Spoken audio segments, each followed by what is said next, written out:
Assalamualaikum warahmatullahi wabarakatuh. Selamat datang pada acara Fokus Group Discussion. Pada FGD kali ini, kami akan membawakan tema kesetaraan gender di masyarakat. Dan FGD kali ini, saya akan berdiskusi bersama 9 peserta dengan 9 pertanyaan yang dimana mereka akan memberikan pendapat masing-masing. Sebelumnya, perkenalkan saya Fatur Rahman Sebayang dengan NIM 2105-02198, Prodi Manajemen.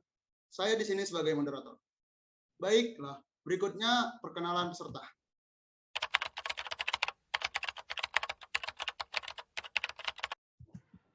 Perkenalkan, nama saya Gina Piana, peserta nomor 1 dengan NIM 211401137 dari Prodi Ilmu Komputer. Saya peserta 2, nama saya Luis Calvin, NIM 210501119 dari Prodi Ekonomi Pembangunan. Saya peserta 3, nama saya Gika Emanuela Ginting dengan NIM 210305074, saya dari Prodi Teknologi Pangan. Saya peserta 4 dengan nama Adila Khairani dengan NIM 210404020 dari Prodi Teknik Sipil. Saya peserta 5, nama saya Fania Soekardi dengan NIM 210502105 dari Prodi Manajemen. Saya peserta 6, nama saya Rizran Stangkan, NIM 210700601, Prodi Ilmu Sejarah. Saya peserta 7, nama saya Emia Kristina Borukaro Sekali dengan NIM 21070303009 dari Prodi Sastra Batak. Saya peserta 8, nama saya Tegar Abdul Fattah dengan NIM 210502058 dari Prodi Manajemen. Baiklah, setelah pengenalan tadi, kita langsung saja masuk ke acara diskusi. Baiklah, pertanyaan pertama, apa itu kesetaraan gender? Pertanyaan ini silahkan dijawab oleh peserta nomor 1. Pada peserta nomor 1, silakan. Baik, terima kasih pertanyaannya. Jadi, kesetaraan gender atau bisa disebut dengan keadilan gender adalah pandangan bahwa semua orang harus menerima perlakuan yang setara dan tidak diskriminasi berdasarkan identitas gender mereka yang bersifat kodrati. Kesetaraan gender mengacu pada hak, tanggung jawab, dan kesempatan yang sama antara perempuan dan laki-laki. Baik, langsung saja ke pertanyaan kedua. Apa saja macam-macam kesetaraan gender? Baik, macam-macam kesetaraan gender ada 6. Yang pertama, posisi yang sama di masyarakat. Yang kedua, mendapatkan pendidikan formal setinggi-tingginya. Yang ketiga, diperlakukan baik dan atau tidak diperlakukan kasar. Yang keempat, tidak ada kesenjangan dalam dunia pekerjaan. Yang kelima, mendapatkan ruang untuk berpolitik.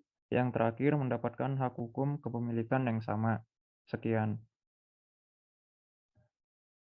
Baik, ke pertanyaan ketiga, apa pentingnya kesetaraan gender?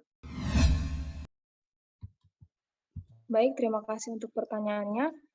Tentu saja dalam kehidupan bermasyarakat, setiap orang memiliki hak untuk menjalani hidup sebagaimana mestinya tanpa ada diskriminasi.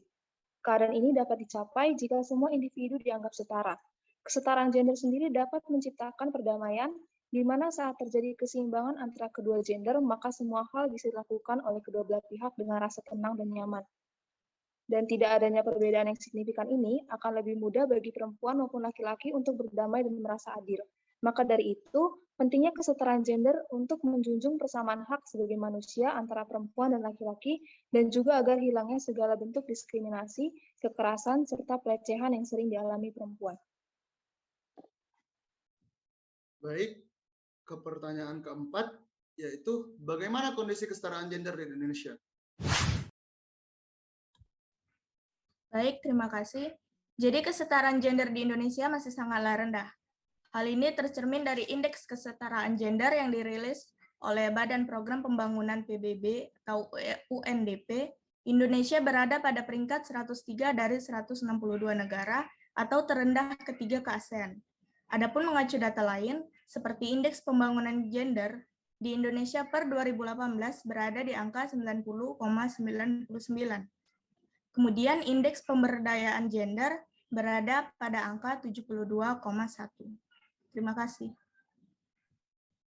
Dari yang kita ketahui data tadi bahwa kesetaraan gender Indonesia masih terlalu rendah. Pertanyaannya adalah yang kelima, adakah undang-undang yang membahas kesetaraan gender tersebut? Baik, terima kasih atas pertanyaannya.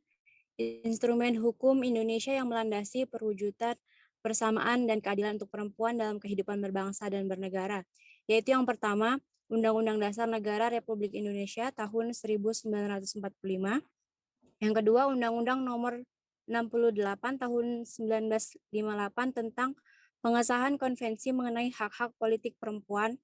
Yang ketiga, pengesahan konvensi mengenai penghapusan segala bentuk diskriminasi terhadap perempuan. Yang ini diratifikasi oleh negara Indonesia dengan Undang-Undang Nomor 7 tahun 1984 tentang pengesahan konvensi mengenai penghapusan segala bentuk diskriminasi perempuan. Undang-undang ini terdapat 3 asas. Yang pertama yaitu persamaan substansif, yang kedua non-diskriminasi, dan yang ketiga kewajiban negara. Dan yang keempat yaitu Undang-Undang Nomor 39 tahun 1999 tentang hak asasi manusia. Terima kasih. Wah, ternyata banyak juga ya undang-undang yang mengatur kesetaraan gender. Baiklah, lanjut ke pertanyaan yang keenam. Upaya apa yang dapat dilakukan agar kesetaraan gender dapat terlaksanakan di kalangan masyarakat?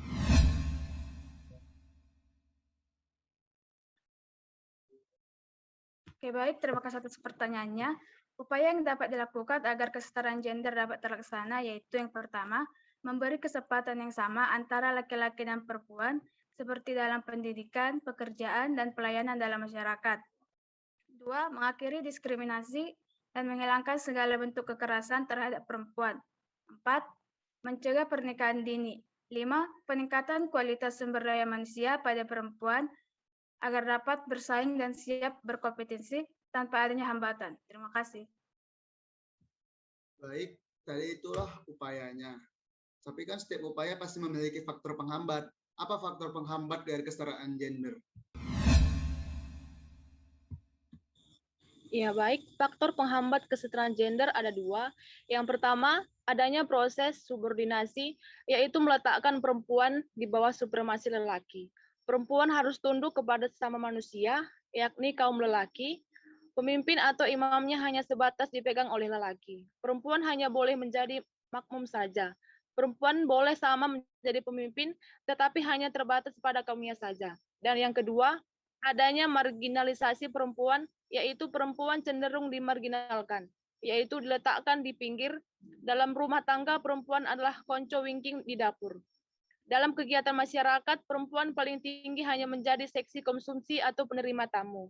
Mungkin karena posisinya yang dianggap tidak penting ini, maka pendidikan untuk kalangan perempuan pada umumnya seperlunya saja. Pantas sampai hari ini pun ketika dunia sudah harus memasuki abad informasi, abad pengetahuan, 2/3 dari penduduknya bumi yang buta huruf adalah perempuan. Terima kasih. Baiklah, langsung saja kita ke pertanyaan terakhir. Jadi ketika kita membahas kesetaraan gender tuh pasti akan menyinggung namanya maskulinitas. Pertanyaannya, apa dampak dari maskulinitas itu terhadap kesetaraan gender? Oke, baik. Terima kasih pertanyaannya. Dilansir dari halaman resmi Kemendikbud, ada 4 dampak dari maskulinitas. Yang pertama, bidang politik. Adanya pandangan bahwa politik itu keras, penuh debat, serta pikiran yang cerdas itu diasumsikan sebagai dunia laki-laki bukan milik perempuan. Sehingga area publik menjadi milik laki-laki, sedangkan area domestik menjadi milik perempuan. Ketercapaian minimal 30% anggota DPR atau DPRD di berbagai daerah tidak terpenuhi. Yang kedua, di bidang ekonomi. Masih sedikit pengakuan pada kaum perempuan ketika mereka sukses dan berhasil menjadi pelaku ekonomi. Karena masyarakat menganggap aktivitas ekonomi yang dijalani perempuan sekedar sampingan, bukan kerja yang prestisius seperti yang dilakukan laki-laki. Yang ketiga, ada bidang dunia kerja. Dalam dunia kerja, perempuan harus berjuang untuk menunjukkan bahwa mereka juga dapat menjadi tenaga profesional yang tidak kalah dari laki-laki. Lalu yang terakhir, ada bidang pendidikan. Ketimpangan gender dalam bidang pendidikan dialami perempuan yang tinggal di pedesaan. Pemikiran bahwa perempuan bersekolah hanya untuk dapat membaca dan menulis saja, karena pada akhirnya perempuan akan menjadi ibu rumah tangga. Baiklah, sekian. Baiklah, dari tadi kita sudah membahas dan mendengarkan jawaban dari semua peserta. Kesimpulan yang bisa saya tarik adalah Kesetaraan gender merupakan hal yang harus diterapkan karena setiap manusia, mau itu laki-laki ataupun perempuan, mempunyai bakat tersendiri. Ya, di mana bakat itu tidak memandang gender. Contoh, ada laki-laki yang jago bermain bola, tapi ada juga perempuan yang jago bermain bola. Jadi, perempuan dan laki-laki harus memiliki hak yang sama dalam hal kesetaraan gender seperti pendidikan, politik, dari tempat politik, kesehatan, serta political empowerment. Yang dimana hal-hal di atas adalah yang mempengaruhi pertumbuhan suatu negara. Jangan karena hanya merasa laki-laki lebih baik daripada perempuan, kita kehilangan prestasi yang dapat membangun suatu negara. Mungkin itu saja hasil diskusi kami. Sekian dari saya pamit undur diri.